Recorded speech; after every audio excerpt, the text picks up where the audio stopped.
life that matter. Think about that.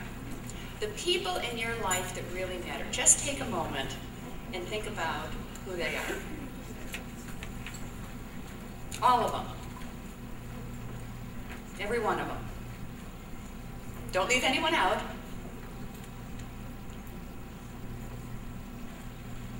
Now I ask you this. Are you on that list? Yeah, I don't always put myself on that list either. It's common to leave ourselves off that list of very important people in our lives.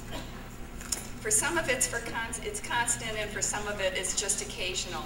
But imagine what it would be like if you were on your own list all of the time. But you know, life gets in the way, doesn't it? Life gets busy. Things get in the way. And as women, we tend to allow that to happen. It's sometimes very difficult for us to be part of our own equation because we're looking at others. So I want you to take a moment and go to a time when you were at the height of your game, when you were having that mountaintop experience. You might have just gotten a promotion. You might have just gotten a raise. You might have just won a race or beat your best time. You might have hit that high C in the church choir. Think about a time when you were at your very best. And think about the qualities. What does it feel like to you when you're at your very best? When I'm at my very best, I'm confident. Well, I'm not always confident. Sometimes I have that self-doubt that comes deep in my heart, and I question whether I can really do something or not, if I'm really good enough to be able to attempt something. When I'm at my best, I'm quick-witted. I come up with clever things to say, but I'm not always quick-witted. Sometimes I'm more like a goldfish, and I can't keep a thought in my head for more than 3 seconds.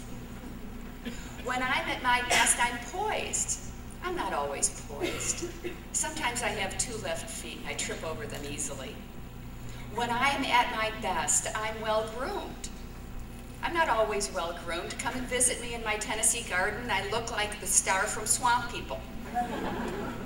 And when I'm at my best, I'm articulate, but I'm not always articulate.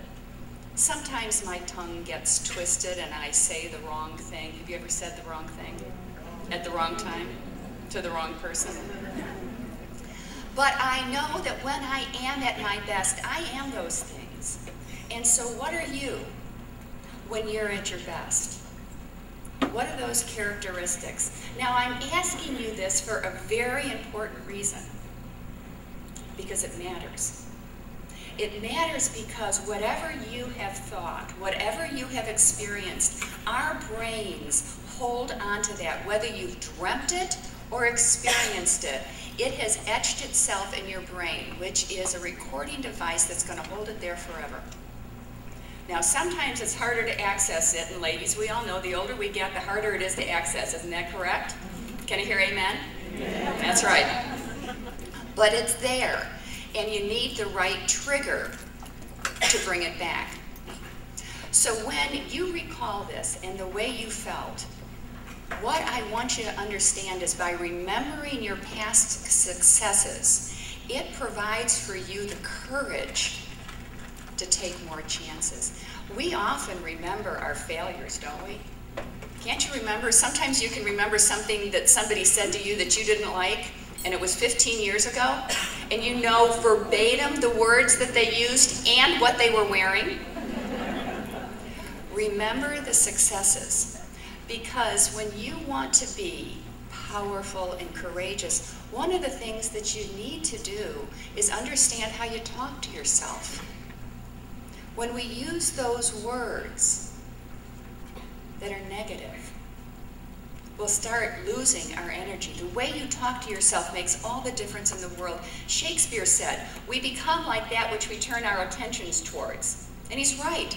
And my Aunt Martha said, If you think you can or you think you can't, you're right.